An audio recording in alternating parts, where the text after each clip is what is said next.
Hi everyone. You know what they say about twins? That there's an invisible bond between them. That they feel each other's pain from a distance.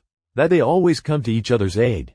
That it's a gift from above, to be born with a person who will be with you your whole life, who will understand you without words, who will become your mirror image in every sense. My mother believed in this so strongly that she made this idea the foundation of our family. When Hannah and I were born, she cried with happiness. 2 little twin girls, identical dolls in lace dresses, with identical bows and identical pacifiers. She dressed us alike until we started protesting ourselves. Our house was full of photos where we sat in identical strollers, slept in identical cribs, reached for identical rattles. My girls, my other halves, Mom would say, kissing our foreheads before bed. Only nobody asked us if we wanted to be halves. My name is Brianna Ann Coleman. My sister's name is Hannah Marie Coleman. We were born on August 14, 1996, at St. Luke's Hospital in Cleveland, Ohio. Hannah is 7 minutes older than me.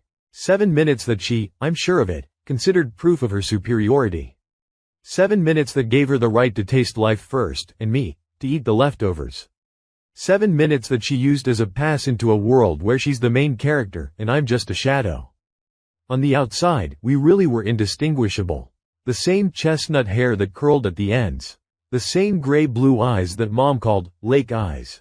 The same freckles scattered across the bridge of our noses, and the same dimples in our cheeks that appeared when we smiled. People on the street would gasp, "Oh my God, you're like 2 drops of water." Teachers in school confused us until graduation. Sometimes even Dad, if he saw us from behind, couldn't tell who was who. But on the inside, we were completely different. I grew up quiet and shy. My best friend was my sketchbook. I could spend hours in my room drawing horses, trees, houses with carved shutters. I loved to read, curling up in the armchair by the window, imagining I was the heroine of some book destined for great adventures. I was sensitive. If I saw a stray kitten on the street, I'd cry and beg Mom to take it home. I was afraid of loud voices, arguments, injustice. I wanted everyone around me to be happy, and I often gave in just to avoid conflict. Hannah was different. From early childhood, there was some kind of inner strength in her that attracted people, but also frightened them. She was charismatic. When she entered a room, everyone turned their heads. She could make people laugh. She could talk in a way that made adults listen with their mouths open.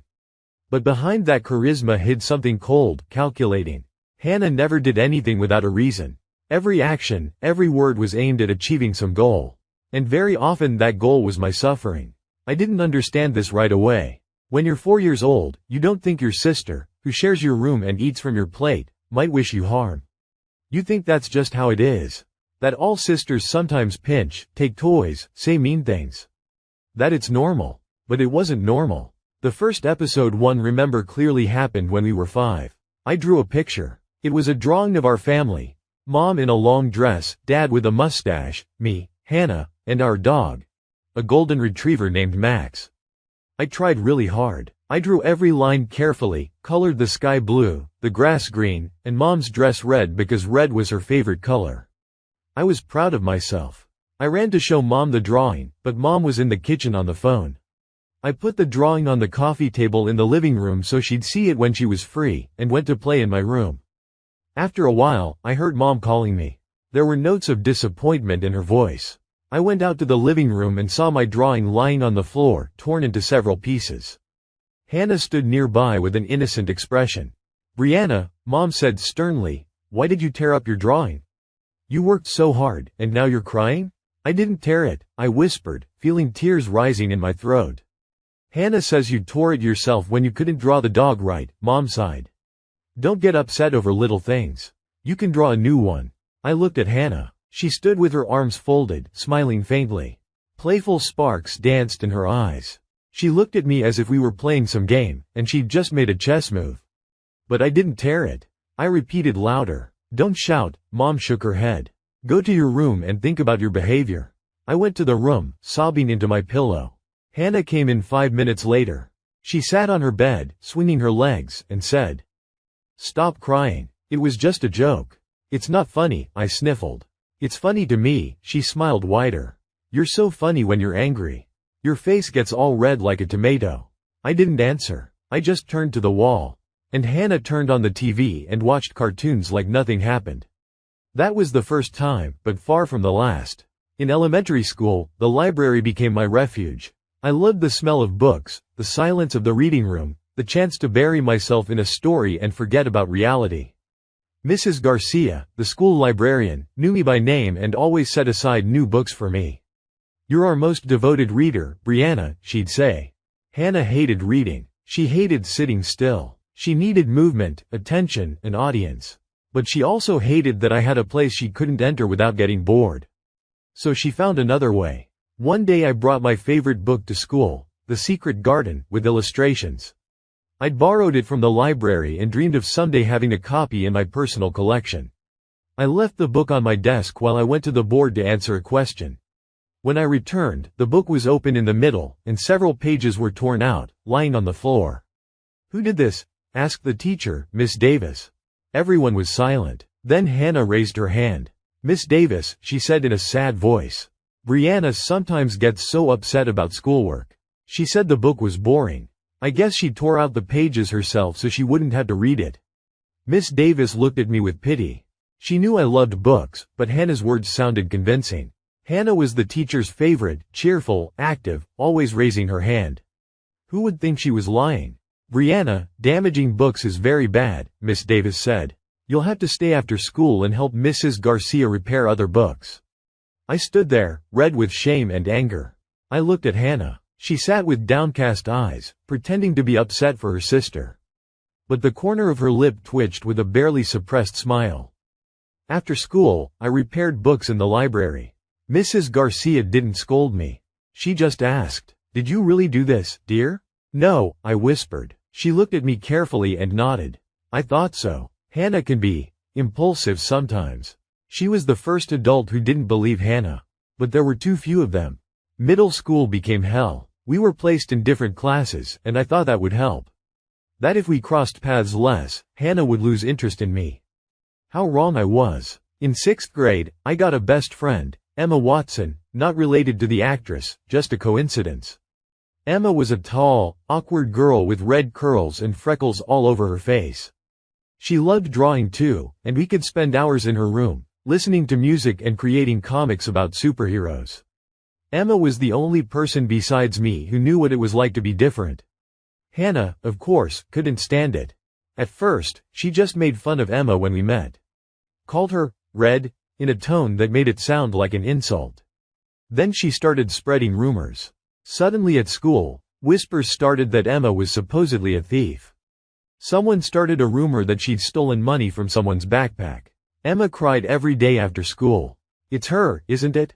Emma asked one day as we sat on a bench in the park. "Your sister?" "I don't know," I lied. But I knew. I felt it with every cell of my body.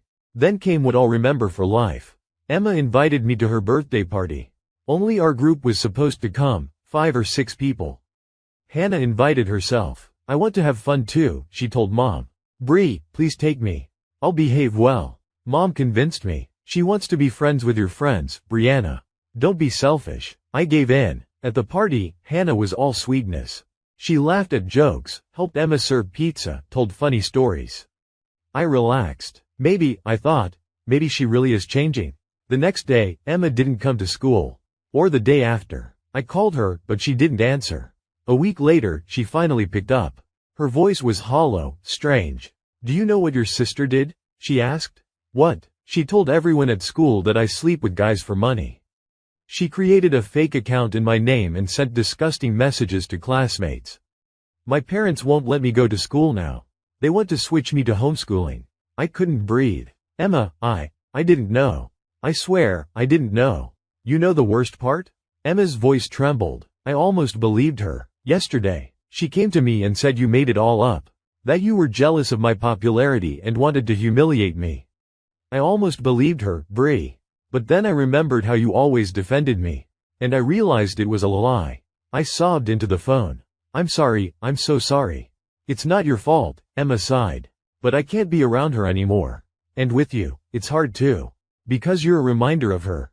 We lost touch for years." Emma switched to homeschooling, then her family moved to another state. We reconnected in college when I found her on social media and wrote a long apology. Emma replied. She said she'd forgiven me long ago because she understood. I was as much a victim as she was. We still message sometimes. She became a children's book illustrator. I'm proud of her. And in 8th grade, there was the Michael Thompson situation. Michael was my first love. Tall, dark-haired, with perpetual stubble on his chin even though he was only 14. He played guitar in the school band and wore a leather bracelet on his left wrist. I pined for him all through 7th grade, and in 8th, he suddenly noticed me. We started talking. He walked me home after school, we shared earbuds listening to music. He let me hear his favorite recordings, Nirvana, Soundgarden, Alice in Chains. I was on cloud 9. I didn't tell anyone about him, afraid to jinx it. But Hannah, of course, found out. She always did. One evening, Michael didn't show up. I waited for him at the school gates for half an hour, but he never came. The next day, he walked past me without even looking. I called out to him, but he just walked faster. Michael, what happened? I caught up to him. He stopped abruptly and looked at me with such anger that I recoiled. You're asking me? He hissed. Your sister told me everything. That you bet your friends you could seduce me. That I'm just a passing phase for you. That you laughed at me behind my back. That's a lie. I screamed. Hannah lies. She always lies. Yeah, right. She showed me the messages. From your phone. He turned away. Leave me alone. I ran home. Burst into our room where Hannah was painting her nails, listening to music. Why did you do that? I yelled. She looked up at me calmly. Do what? You know what, Michael? You told him about some bet. Oh, that. She shrugged. Well, he's not your type anyway. He's a loser with a guitar who'll never accomplish anything.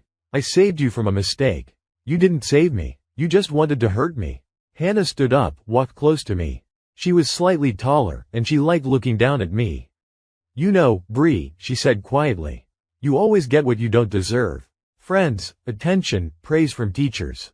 And me? I have to fight for everything. So don't play the victim. You're just weak, and the weak should make way for the strong. I looked at her and saw a stranger. In the same body as me lived a creature that knew no pity. Getting into college was my salvation. I went to Boston University, 8,000 miles from Cleveland. I majored in graphic design and dreamed of a new life where no one would know I had a twin sister, where I could just be Brianna, not one of those Coleman twins. The first months were heaven. I lived on campus, in a small room with a girl named Sophie from Oregon. Sophie was calm, passionate about photography, and we clicked immediately.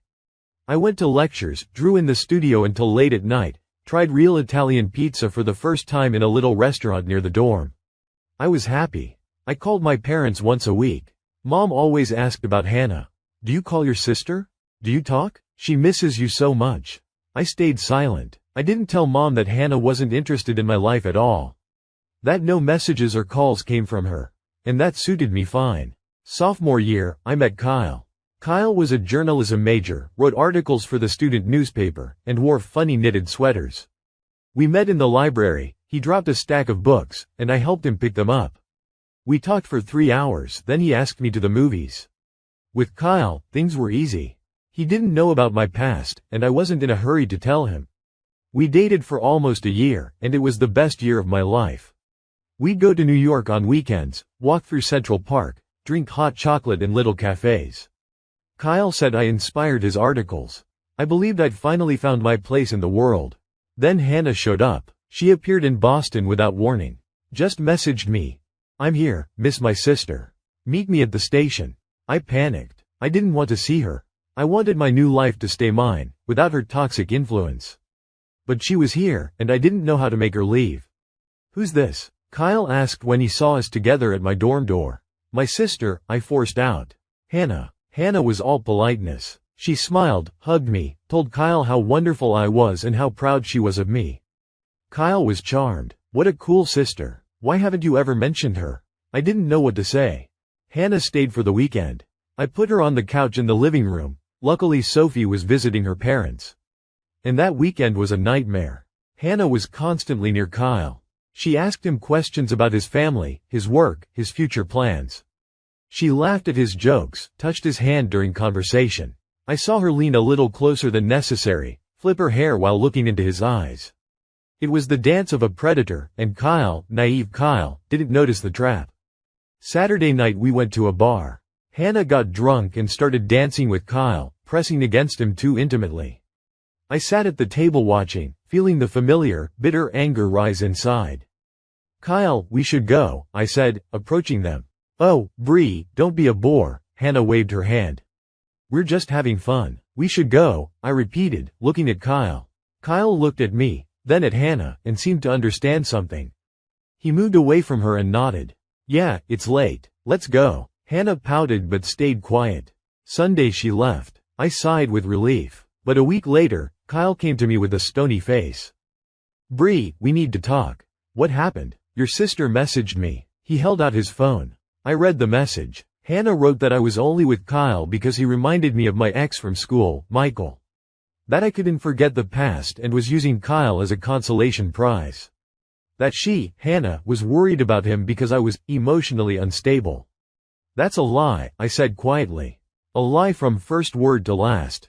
Kyle looked at me for a long, long time. "I know," he finally said. "That's why I came. So you'd know." I didn't believe her. "But, Bree, what's going on with you two? Why would your sister want to destroy you?" I sat on the bed and burst into tears. For the first time in my life, I told everything. From the beginning, from the first torn drawing to today. Kyle listened without interrupting, then hugged me. "I'm so sorry," he said. "You didn't deserve this." Our relationship lasted another 6 months. We broke up for another reason. Kyle got an internship in London and left. We still message sometimes, wishing each other Merry Christmas. He was a good person. But Hannah still spoiled part of what we had. Because after her visit, I became nervous, suspicious. I was afraid she'd appear again, message him something else. That shadow was always there. After college, I returned to Cleveland. Not because I wanted to, but because Dad was hospitalized with a heart attack. Mom called crying, "Please come. We're family, we need to be together." I came. Dad recovered, but I stayed. Work came quickly. A small design studio was looking for a talented graphic designer, and my portfolio impressed them. I rented a small apartment in Lakewood, near the park. I thought, I'm an adult. I'm strong. Hannah can't hurt me anymore. How wrong I was. Hannah lived in a nearby neighborhood, sharing an apartment with a friend. She worked at some marketing agency and, according to my parents, was doing well. "Hannah is so talented," Mom said. "She got promoted. She organizes big events." I tried to avoid meetings.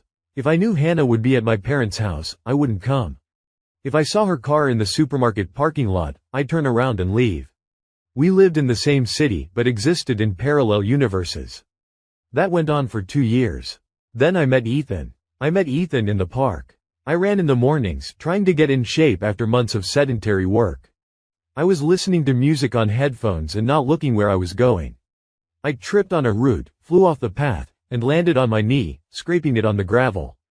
The pain was excruciating. I sat on the ground, looking at my bloody knee, and felt tears running down my cheeks, from pain, from self-pity, from everything. "Need help?" I looked up. A man stood over me, maybe 30, in sweatpants and a t-shirt, a towel around his neck. He had kind brown eyes and light stubble. He was holding out his hand. "Did you hurt yourself badly? Let me help you to a bench." He helped me up and over to a nearby bench. Took water and a first aid kit from his backpack. "I always carry one," he smiled, cleaning my scrape. "I fall all the time myself." Learned my lesson. His name was Ethan. Ethan Parker. He was a civil engineer at a big company, designing bridges. He lived 2 blocks from the park and also ran in the mornings. We talked for an hour. Turned out he loved cooking, collected vinyl records, and went hiking in national parks once a year. He talked about his trips with such enthusiasm, laughed so infectiously, that I forgot about my aching knee. "Can I walk you home?" he asked when we stood up. "You're limping a bit. I live in Lakewood, it's kind of far." "That's fine. I have my car in the lot." He drove me home. We exchanged numbers. 3 days later, he asked me on a date. Everything was different with Ethan. No teenage nerves, no games. Just the calm confidence of an adult who knows what he wants. We went to restaurants, walked along the lakefront, drove out of town to watch the stars. Ethan listened to me as if every word I said mattered. He remembered little things. What coffee I liked, what music I preferred, what movies I was waiting for. After a month, I decided. I invited him over, cooked dinner, it was terrible, but he ate it all and complimented it, then sat across from him and said, Ethan, we need to talk. About my family. I told him everything. About Hannah, about childhood, about school, about college, about Michael, about Kyle, about Emma. I hid nothing. I cried when I talked about the torn drawings, got angry when I remembered the white dress at the wedding. Though the wedding hadn't happened yet, I somehow already knew she'd do it, grew tired from the sheer number of incidents. Ethan listened silently. When I finished, he stood, came over, put his hands on my shoulders, and said, "From now on, we have no secrets from her. You tell me everything she does or says. We won't give her a single chance to drive a wedge between us. Deal?" I nodded, burying my face in his shoulder. "And one more thing," he added. "If she ever crosses the line, I'll be on your side. Always." For the first time in my life, I felt I had a real ally. 2 years later, Ethan proposed. It was in the same park where we met. He got down on one knee right on the running path, and strangers gathered around applauding. The ring was simple but perfect, a thin white gold band with a tiny diamond. "Will you marry me, Brianna?" he asked, looking at me with those kind eyes. "Yes," I breathed. "Yes, yes, yes." We decided on a small wedding. Just the closest people. Maybe 40 people, max. A summer outdoor ceremony at the Botanical Garden, then a reception at a cozy restaurant overlooking Lake Erie. Then came the question of Hannah. "You had to invite her," Mom said when we were discussing the guest list. "She's your sister. Your flesh and blood. You can't just cut her out of your life on such an important day." "Mom, you know what she did. That was in school." Mom threw up her hands. "People change. Hannah's grown up, she has her own life. She wants to mend things with you. Give her a chance." Dad was silent, but I saw the same hope in his eyes. They wanted so badly to believe their girls could be friends. That all those years of strife were just childish pranks. "No," I said firmly. "I won't risk my day." But Mom wouldn't give up. She called every day, crying, pleading. She enlisted aunts who also started messaging me. "Brianna, don't be cruel, family is sacred, you'll regret this when you're older." Ethan saw me struggling. "What do you want to do?" he asked one evening. "I don't know," I screamed. "I'm afraid of her, Ethan. I'm afraid she'll ruin everything." "Then don't invite her." "But Mom, your mom isn't marrying me." "You are. This is your day." I thought long and hard. Then I reached a compromise. "I'll invite her, but only as a guest. She won't be a bridesmaid. And no +1. And let Derek keep an eye on things." Derek was my cousin, a police officer. He knew all about Hannah. We'd been close since childhood, and he'd often witnessed her behavior. He agreed to help. "If she so much as squeaks, I'll personally escort her out," he promised. I informed Hannah that she was invited. By phone. Briefly and dryly. "Oh, Bree, thank you." Her voice dripped with fake joy. "I'm so happy. I promise I'll be on my best behavior. We're sisters, right? We should be together." I hung up and felt nausea rise in my throat. 2 weeks before the wedding, the nightmare began. First came a message on Instagram. From some girl with the handle at Jessica_from_Seattle. She wrote, "Hi, you're probably surprised, but I need to tell you something. I was with Ethan 3 years ago. We lived together. Then he left me for you. Well, he said he was moving to Cleveland and I stayed. But I know he just used me. He does that with everyone. He'll leave you too. I just wanted to warn you." I read the message and laughed. It was so Hannah, so clumsy that it was almost insulting to her creativity. The account had been created a week ago, had 3 photos of some blonde who didn't exist in a Google reverse image search.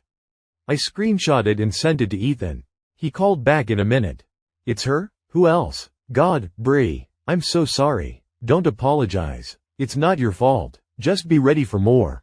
This is only the beginning." I blocked the account and forgot about it. 3 days later, an email arrived. This time supposedly from my boss. Or so it claimed. The email said they'd reviewed my schedule and I couldn't take time off for the wedding because we had an urgent project. The signature was forged, but convincingly enough. I called my boss personally. "Sarah, are you canceling my vacation?" "What? Brianna, of course not. I approved your request a month ago." "What's this about?" "Just checking." I mentally thanked Hannah for all the effort she was putting in. Then she went to my parents' house. Mom called me in tears. "Brianna, how could you?" "How could I what?" Hannah came over in tears. "She says you forbade her from wearing the dress she bought to the wedding. That you humiliated her, said she has no taste." "Mom, I haven't spoken to Hannah about her dress at all. I don't even know what it looks like. But she says, Mom, she lies. She always lies. How many times do we have to go through this? Mom was silent. I could hear her breathing on the phone. I don't know what to think, she finally said. I want so badly for you two to make up. I wanted that too, Mom. For many years. But right now, I just want to marry the man I love without stressing out. Please, don't let her ruin this day. The day before the wedding, I stopped answering calls. I knew she'd call, text, find new ways to get to me. Ethan and I, along with the witnesses, Lisa, yes, Emma and I never reconnected, but Lisa became my best friend in Cleveland, and her fiancé Mark, booked rooms at the hotel next to the botanical garden so we wouldn't have to drive across town in the morning. Derek came with us. We ordered pizza, drank champagne, watched old comedies. For the first time in days, I felt calm. The morning was perfect. The sun rose over the lake, flooding the room with golden light. Lisa helped me into my dress, simple, flowing, with delicate lace sleeves. It fit perfectly. The hairdresser styled my hair in soft waves. The makeup artist did light, natural makeup. I looked in the mirror and saw not Brianna the girl tormented by her sister, but Brianna the woman who'd found her happiness. You're beautiful, Lisa said, wiping tears. Ethan will be speechless. I entered the ceremony hall to the sound of a string quartet. Everyone turned. I saw friends' smiling faces, saw Mom dabbing her eyes, Dad standing proudly. And I saw Ethan. He stood at the altar in an elegant gray suit, looking at me as if I were the only person on earth. Then I saw Hannah. She sat in the second row, on the right. And she was wearing a white dress. Not cream, not ivory, not beige. White, satin, just below the knee, off the shoulder. She smiled her usual smile, innocent as an angel. I stopped breathing for a moment. Lisa squeezed my hand. Don't look at her, she whispered. Look at Ethan. I shifted my gaze to Ethan. His face had hardened. He was looking at Hannah with such fury as I'd never seen. But then he looked at me, and his eyes softened again. He nodded. Come to me. Everything will be fine. I walked. The ceremony was beautiful. We said our vows, which we'd written ourselves. Ethan slipped the ring on my finger, and I felt something heavy that I'd carried for years finally lift. We kissed to applause. At the reception, everything was wonderful. We danced, mingled with guests, laughed. I'd almost forgotten about the white dress in the second row. Almost. Then, during our first dance as husband and wife, to At Last, by Etta James, I caught a glimpse of Hannah approaching the DJ. She was reaching for the microphone, apparently intending to make a toast.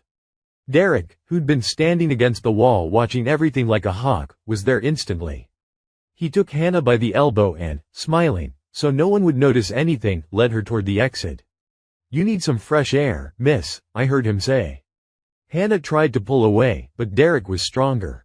A minute later, they disappeared through the door. I exhaled. After the dance, I went to the ladies' room to touch up my makeup. Someone was already there. An older woman emerged from a stall, Aunt Martha, my father's sister.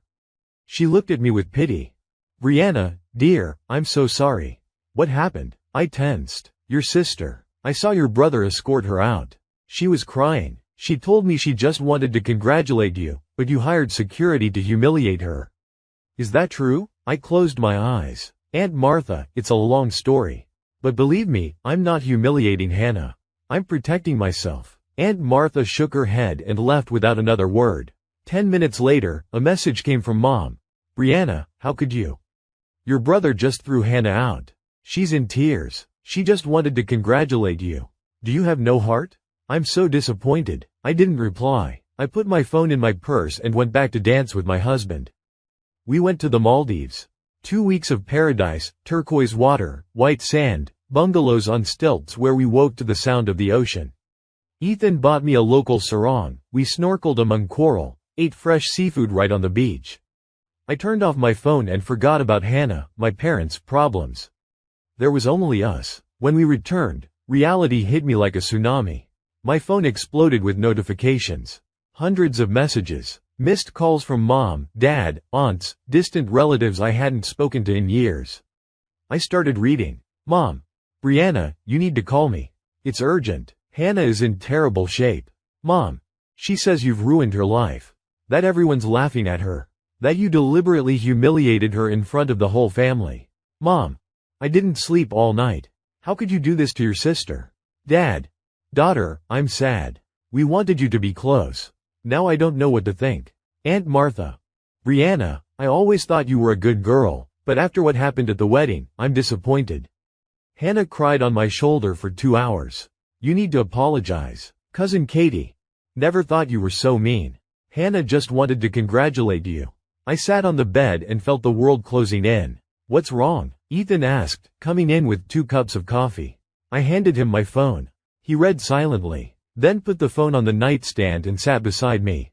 You okay? No, I whispered. They all believe her. All of them. Not all. He hugged me. I don't believe her. Lisa doesn't. Derek doesn't. People who really know you don't. But Mom, Dad, they need time. They're used to seeing Hannah as the victim. But the truth will come out eventually. I nodded, but a cold emptiness had settled in my heart. A week passed after our return. I didn't respond to relatives' messages. I just didn't know what to say. How to explain to people who hadn't seen what I'd seen that Hannah wasn't an innocent lamb, but a predator. Then Lisa called. She was crying, sobbing so hard I couldn't understand at first. Lisa, calm down. What happened? It's your sister, she gasped. That crazy bitch almost destroyed my life. What did she do? Lisa told me. While we were in the Maldives, Hannah had found Lisa's fiancé Mark's page. She created a fake account under the name, Christina, and messaged Mark that Lisa was cheating on him with a coworker. As proof, she attached a photoshopped conversation where Lisa supposedly arranged to meet another man. The Photoshop was clumsy, but Mark, blinded by jealousy, believed it. He confronted Lisa, threw her out of their apartment. Lisa spent 2 nights at a friend's, crying and not understanding what was happening. It took Derek's intervention. He found the fake account, traced the IP, Hannah hadn't even bothered using a VPN, went to her apartment, and threatened to file charges for defamation and harassment. Only then did Hannah admit to Mark in a message that it was a joke. But Mark, idiot, still had doubts. Lisa still isn't sure their relationship will recover. I listened to Lisa and felt cold, icy rage building inside me. Not the hot, childish anger that had consumed me in school, but adult, calm, determined rage. Lisa, I said, forgive me. Forgive me for what my sister did to you. I'll do everything to make this stop. Bree, it's not your fault. But please, stop her. She'll never stop on her own. I know. I hung up and looked at Ethan. He was at his desk working on blueprints, but he sensed my state. What happened? I told him. Ethan listened, then stood, came over, and put his hands on my shoulders. What do you want to do? I want to end this. Once and for all. I'm with you. I sat at my computer, opened a document and started writing. I wrote for 2 hours. I didn't cry, didn't get angry. I just listed facts, a chronology of 30 years of ruined life. I wrote about the torn drawings at age 5, about the orange juice on my notes before the test, about Michael, whom she stole in middle school, about Emma, whom she hounded with fakes, about Kyle in college, to whom she sent vile messages, about fake Jessica from Seattle, about the letter supposedly from my boss, about the white dress at the wedding, about trying to grab the microphone from the DJ, and about Lisa, who almost lost her fiancé because Hannah was bored. At the end, I wrote, Hannah, I'm tired. I'm tired of being your target. I'm tired of proving to everyone that I'm not crazy. I'm tired of fearing every call, every message, every visit to our parents. You took my childhood. You took my friends. You tried to take my love. But you won't take my life. From this moment, I am cutting off all contact with you. You are blocked everywhere. If you try to contact me through anyone else, if you come near my friends or my husband again, I will file a police report for harassment. I have evidence. Derek will help me gather it. I don't wish you harm. I just want you out of my life. Forever. Goodbye. I sent the message and, without reading any reply, blocked Hannah on all messengers, social media, even email. Then I took Ethan's phone and checked if she was in his contacts. She was. I asked him to block her too. Done, he said, pressing the button. I exhaled. For the first time in many years, I breathed fully. An hour later, Mom called. Brianna, what did you write to Hannah? She's hysterical. She's sobbing, can't calm down. I've never seen her like this. I wrote her the truth, Mom. All the truth. 30 years of truth. You have no right to treat her like that. She's your sister. Mom, I said tiredly. Hannah almost destroyed Lisa's life. She created a fake and accused her of cheating. Lisa almost lost her fiancé. Do you understand that? But Hannah couldn't. She's kind. She's not kind, Mom. She's sick. Or evil. I don't know. But I'm done being part of it. You can't just cut off family. I can. And I have. Mom started crying. Real tears. You're breaking my heart, Brianna. My heart was broken many times, Mom. And every time, it was Hannah who broke it. And you defended her. I hung up. Then Dad called. He was brief. Are you sure? Yes, Dad. Then I'm with you. I couldn't breathe. What? I saw what she did to Lisa. Derek showed me the messages. I realized all these years, we were blind. Forgive me, daughter. I cried. For the first time in a long time, tears of relief. 6 months passed. I haven't spoken to Hannah. She tried messaging from fake accounts. I blocked without reading. She called from unknown numbers. I hung up. She came to my house. I called the police. Once she was taken to the station and given a warning. After that, she stopped trying. Mom didn't speak to me for a long time. She was furious. She accused me of destroying the family. But then, a month ago, she came to me herself. Without calling, without warning. Just stood at my door and cried. I went to a therapist, she said. On my own. On your father's advice. And I realized all these years I only saw what I wanted to see. I forgave Hannah too much because I didn't want to admit that my daughter, that she's a monster. She's not a monster, Mom.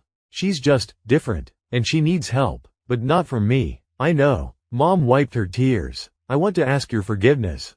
For everything. For not believing you. For making you endure. For choosing her over you. I hugged her. For the first time in many years, truly. We didn't become best friends.